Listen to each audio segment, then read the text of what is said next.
जानते हैं कि हम नेगोशिएबल इंस्ट्रूमेंट एक्ट के ऊपर बहुत सारी वीडियोस अपने चैनल के ऊपर ऑलरेडी लेके आए हैं, जिसके अंदर हमने कुछ इंपॉर्टेंट सेक्शन और इंपॉर्टेंट पॉइंट्स आपके एग्जाम पॉइंट ऑफ व्यू से ऑलरेडी मेंशन किए हैं। तो जैसे कि मैंने प्रीवियस वीडियो में बताया था कि अब हम जो ये पर्टिकुलर वीडियो डेडिकेट करेंगे section number 138 dishonouring of cheque for insufficiency of funds के ऊपर। तो आज हम वो वाले सेक्शन को कवर करेंगे।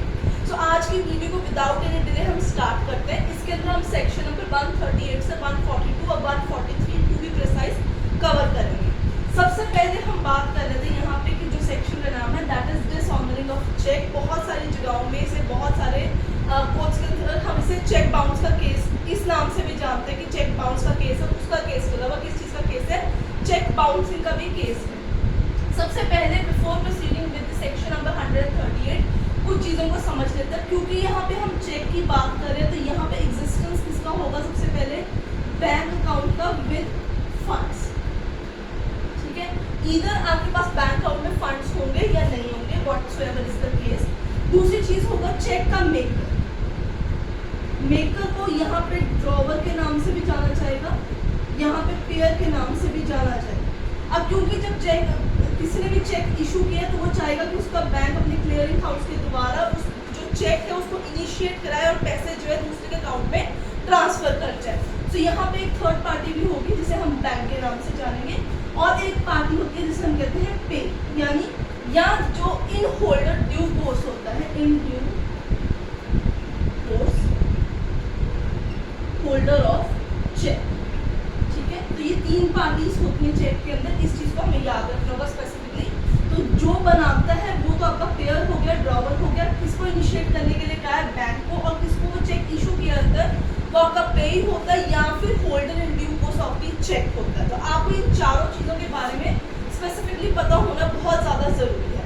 नाउ स्टूडेंट्स 138 जो आज हम डिस्कस करें स्पेसिफिकली बात करेंगे वो टू दी एक्ट ही हम रखने वाले हैं। हम out of the act scope को कवर नहीं करेंगे, यानी हम इन डेप्थ प्रैक्टिकलिटी में नहीं जाएंगे। हम सिर्फ एक्ट के पॉइंट को इजीली बाइफरकेट करेंगे और आपको एकदम कंसाइज फॉर्मेट में समझाने की कोशिश करेंगे। तो अगर आपको आज की वीडियो पसंद आए तो उसे लाइक शेयर कर दीजिए और चैनल को सब्सक्राइब करना भूलिएगा। तो आइए शुरू करते हैं। सबसे पहले डिसऑनरिंग ऑफ चेक के हम जान लेते हैं what are the particular causes of dishonouring of cheque. तो सबसे पहला टॉपिक होगा कि किस कारण द्वारा चेक आपका डिसऑन हो गया है बाय द बैंक। अब जितना भी डिसऑन होगा, आपका डिसऑनर जितना भी होगा, ठीक है, वो बाय बैंक ही होगा। आपको इस चीज के अंदर काफी ध्यान रखना होगा। ठीक है, वो बैंक ही आपको मेमो या स्लिप जनरेट करके देगा सामने वाली पार्टी को कि इनके पास या तो खाते में पैसे नहीं है या जो उन्होंने चेक इशू किया है वो ज्यादा अमाउंट का है from the money he is holding in his bank account. So दो कॉजेज है हमारे किस कारण से हमारा जो चेक है वो बाउंस हो सकता है या डिसऑनर हो सकता है बाय द बैंक। सबसे पहला कारण है इनसफिशिएंट फंड्स इन अकाउंट, यानी पैसे जो है वो कम है आपके पास आपके बैंक अकाउंट के अंदर। ठीक है, आपने सपोज 50,000 रुपीज का चेक जारी किया, ये सपोज करके मैं बता रही हूँ, पर्टिकुलर अमाउंट नहीं बता रही हूँ आपको। और मैंने एवरेज आपने 50,000 का चेक लिख के दिया, बट आपके अकाउंट के अंदर सिर्फ 35,000 रुपीज है, तब भी चेक जो है वो डिसऑनर बैंक के द्वारा कर दिया जाएगा और मेमो के ऊपर यानी स्लिप होती है उसके ऊपर लिखा होगा इनसफिशिएंट फंड्स इन दी बैंक अकाउंट नंबर XYZ। उसमें कितना अमाउंट का कितने का चेक जारी किया गया। सबसे पहला कारण ये हो गया। दूसरा कारण ये हो गया the amount mentioned in check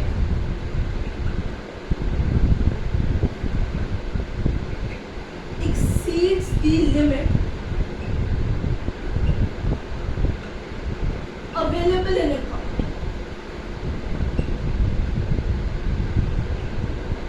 ठीक है, ये यहाँ पे पैसा नहीं है, यहाँ पे जो अमाउंट मेंशन है, ये दोनों ही पॉइंट्स एकदम सिमिलर है, इसमें कोई भी यहाँ पे आपको फर्क नहीं दिखेगा।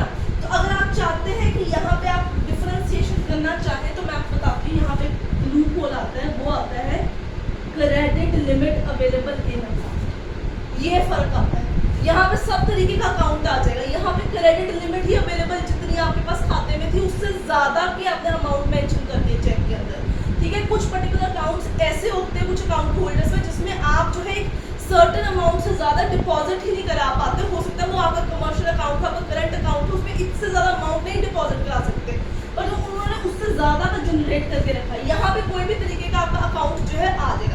Majority of the Indian courts जब भी चेक बाउंस का केस लेते हैं वो इसी कॉज के ऊपर लेते हैं that insufficient funds are available into the payers और ड्रॉवर्स बैंक अकाउंट। वहां पे कुछ और जनरेट ही नहीं किया जाता, यही मेजॉरिटी कारण होता है। ठीक है स्टूडेंट्स, सो हमारा जो बेसिक जो हमारा फोकस रहेगा 138 का वो हमेशा इसी के साथ ही रहता है that there is insufficient fund into the payer or drawers bank account. इसी को लेके हमेशा जो है चेक बाउंस का केस डाला जाता है, कभी भी एक्सीडिंग अमाउंट पे डाला ही नहीं जाता है। हमेशा यही कह के चेक को वापस कर दिया जाता है कि उस सामने वाली पार्टी ने जिसने चेक इशू किया जी उसके तो खाते के अंदर पैसे ही इतने हैं नहीं, इनसफिशिएंट अमाउंट है। Now one thing has to be remembered, अगर कुछ कॉजेज हैं कि जिससे आपका डिसऑन होता है तो कुछ ऐसे भी कॉजेज है जिससे डिसऑनरिंग ऑफ चेक कभी भी कोर्ट कंसिडर नहीं करता है, won't considered as causes for section number 130। अगर आपके पास कोई कॉजेज है तो वो यही दो पर्टिकुलर कॉजेज के ऊपर सेक्शन 138 डिपेंड करता है। कुछ केसेस ऐसे आते हैं जिसमें हो सकता है आपके पास कि चेक को लगाने से पहले ही चेक की स्टॉप पेमेंट कर दी गई है, ठीक है, चेक आपका स्टॉप हो चुका है। इन दैट केस आप चेक बाउंस का केस सामने वाली पार्टी के ऊपर नहीं डाल सकते। अगर जिसने चेक जनरेट किया, जिसने चेक आपको दिया पे को, अगर वही पहले ही जो है पेमेंट को स्टॉप करा दे पीछे से, in case your account is closed, ठीक है, क्लियरिंग में चेक जाने से पहले ही अकाउंट क्लोज हो जाता है, the maker of the cheque उसका खाता बंद हो जाता है, वो खाता बंद करा देता है। इन दैट केस ऑल्सो वो चेक जो है उसकी वैल्यू नील पड़ जाएगी और आप चेक बाउंस का केस नहीं जनरेट करा पाएंगे क्योंकि बैंक की क्लियरिंग होने से पहले ही खाता ही बंद हो चुका होगा इस चीज़ के अंदर। तो यहाँ पे अगर उसने क्लियरिंग, ये दोनों पॉइंट्स क्लियरिंग के पहले से रहेंगे। अगर आपने जो है स्टॉप पेमेंट करा दी या आपका अकाउंट बंद करा दिया, बोथ ऑफ द केसेस आप जो है चेक बाउंस का केस इनिशिएट नहीं करा पाएंगे। इसके अलावा तीसरा एक और कारण है, in case the maker has 35,000 rupees in his account, उसने 50,000 रुपये का चेक जारी किया है। Now before the clearing of that particular cheque, ठीक है, क्लियरिंग होने से पहले अब उसके पास कितनी अमाउंट जो थी वो बाकी रह जाएगी, 15,000 रुपये अब उसको और चाहिए जो उसके पास कम थे। इन केस अगर वो 15,000 रुपीज है फर्दर डिपॉजिट करा देता है बैंक के अंदर बिफोर क्लियरिंग, ठीक है, जिससे उसकी अमाउंट 50,000 रुपीज खाते में हो जाएगी, देन ऑल्सो चेक जो है वो बाउंस नहीं होगा, डिसऑनरिंग ऑफ चेक का केस नहीं इनिशिएट करा सकता है पे। ठीक है, तो ये तीनों पॉइंट्स आपको याद रखने होंगे जब हम 138 के तहत केस इनिशिएट नहीं करा सकते। इन केस अमाउंट थोड़ी थी, मेकर को पता है, उसने चेक दे दिया, बिफोर क्लियरिंग वो अपने खाते में सारे पैसे डाल के कवर अप कर जाता है, then there is no initiation of case. In case clearing से पहले ही वो चेक की स्टॉप पेमेंट करा देता है, रुकवा देता है उस चेक को, तो भी चेक बाउंस का केस नहीं होगा। अकाउंट क्लोज करा देता है तब भी केस नहीं होगा। केस कब होगा? When there is insufficient funds in his account or the amount exceeds the credit limit of drawer's account। सिर्फ उन्हीं दो कारणों पे 138 इनिशिएट होगा हमारे पास। ठीक है स्टूडेंट्स, सो आई होप आपको कॉजेस एंड कौन से कॉजेस नहीं बनेंगे दोनों के बारे में पता चल गया होगा। ये बहुत ही इंपॉर्टेंट पॉइंट है, इनको as it is pen down कर लीजिए। If you have any doubt let me know in the comment section. ठीक है, अब स्टोरी जो है अगेन तीनों पार्टीज के सामने ही चलेगी, तो हम यही चीज में रखेंगे that you have a drawer, ठीक है, जो आपका चेक मेकर होगा बेसिकली, जिसने चेक आपको दिया है। ठीक है, एक आपके पास पार्टी होगी आपका बैंक, जिसको आप कहोगे कि भाई इनिशिएट करो, पैसे जो है पे के अकाउंट में डाल दो, आपके खाते से निकाल के। एक होगा द पे और holder in due course of your cheque. तो आपके पास कितनी पार्टियां होगी? 1, 2। अब इन्हीं के इर्द गिर्द सारा केस चल रहा है, मैंने आपको 138 से 142 सारा समझा देना है। तो स्टोरी वाइज शुरू करते हैं। सबसे पहले जो है पे और ड्रॉवर के बीच में कोई लेन देन बाकी है, ड्रॉवर की जिम्मेदारी है, उसके पास अनपेड डेट लाइबिलिटी है। ठीक है, वो लाइबिलिटी किसकी तरफ है?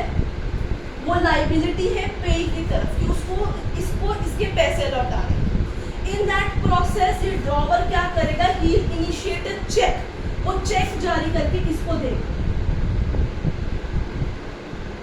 ठीक है, वो चेक करके देगा कि 50,000 ये ले, तेरे 50,000 पकड़, चेक ले और जा लगा दे इसे बैंक अकाउंट में। जब ये अपने बैंक अकाउंट में लगाएगा, सबसे पहले इसके बैंक अकाउंट के पास, इसके क्लियरिंग हाउस में पहुंचेगा जिसने चेक जारी किया, सपोज करो XYZ बैंक का नाम है, कि भाई इसके खाते से पैसे निकलने पे ऑर्डर आया है, खाते में पैसे हैं कि नहीं है। बैंक का रोल यहाँ पे आ जाता है while clearing. While clearing bank कहता है जी इनसफिशिएंट फंड्स है जिसके खाते के अंदर, वो जो है चेक को डिसओन कर देता है, यहाँ पे डिसओनर अनाउंस हो जाता है, ठीक है। डिसओन कैसे अनाउंस करते हैं, अब थोड़ा हम स्पीड रखेंगे, ध्यान रखिएगा इन सब पॉइंट्स को। So once the bank announces he has insufficient fund in his account, वो जनरेट कर देते हैं एक मेमो होती है, स्लिप होती है, या फिर चेक के साथ जो है एक अलग से एनेक्स्चर लगा आता है जिसके अंदर the reasons why the check has not been cleared वो मेंशन होता है, स्पेसिफिकली यही कारण होता है इसके अंदर, ठीक है स्टूडेंट्स। अब ये जो चीज़ है ये सबसे पहले आपको याद रखनी होगी, जब ये बैंक अनाउंस करेगा तो प्रेजेंटमेंट यानी पे को कितनी देर के अंदर चेक लगाना होगा अपने बैंक के अंदर, तो उसको 6 महीने के अंदर लगाना होता है। आज अगर उसने चेक जारी किया ड्रॉवर ने, तो विद इन 6 मंथ्स पे को पहले चेक लगाना पड़ेगा बैंक के अंदर जाके, देन ओनली जो है ड्रॉवर का बैंक जो है जनरेट करेगा if there is insufficient funds in the bank account. So in that case while clearing उसने मेमो जारी कर दिया कि भाई इसके पास अब पैसे नहीं है। सो अंडर 138 पे क्या करेगा, ठीक है, अब उस पे ने जो है उसने विद इन 30 डेज, उसके पास सिर्फ 30 दिन है कहानी के अंदर, ठीक है, वो 30 दिन के अंदर नोटिस भिजवाएगा ड्रॉवर को कि भाई नया चेक जारी कर दीजिए, आपका जो चेक है वो बाउंस कर दिया, नया चेक जारी कर दीजिए। द मोमेंट ड्रॉवर के पास ये नोटिस पहुंचेगा पे की तरफ से with in 30 days of knowing कि उसका चेक बाउंस कर गया है, ड्रॉवर के पास सिर्फ और सिर्फ 15 दिन होंगे, ठीक है, कि वो नया चेक जारी कर दे, यानी 45 days in together after the bouncing of cheque जो टाइम होता है नया चेक इशू करने का। 45 दिन बीत गए, उसके बाद पे के पास पावर होगी कि वो 138 सेक्शन के नीचे जुडिशियल मजिस्ट्रेट क्लास 1 में जाके केस को है दायर करा दे। तो जुडिशियल मजिस्ट्रेट की कोर्ट के अंदर जाते हैं और एज एन एविडेंस ये मेमो स्लिप जो है वो यूज की जाती है। अंडर सेक्शन नंबर 146 हम बैंक स्लिप को एज एन एविडेंस यूज करते हैं। 147 के तहत सारा केस कॉग्निजेबल है, कंपाउंडेबल है, केस को समरली अंडर 143 सेक्शन ट्रायल भी किया जा सकता है। इसके अलावा इंटरम कंपनसेशन भी दी जाती है। 138 के तहत पनिशमेंट कितनी दी जाएगी, 2 साल तक की सजा या चेक की जितनी अमाउंट होती है twice the amount as a fine जो है इनिशिएट किया जा सकता है। सो स्टूडेंट्स आई होप आपको ये छोटू सा सेक्शन जो है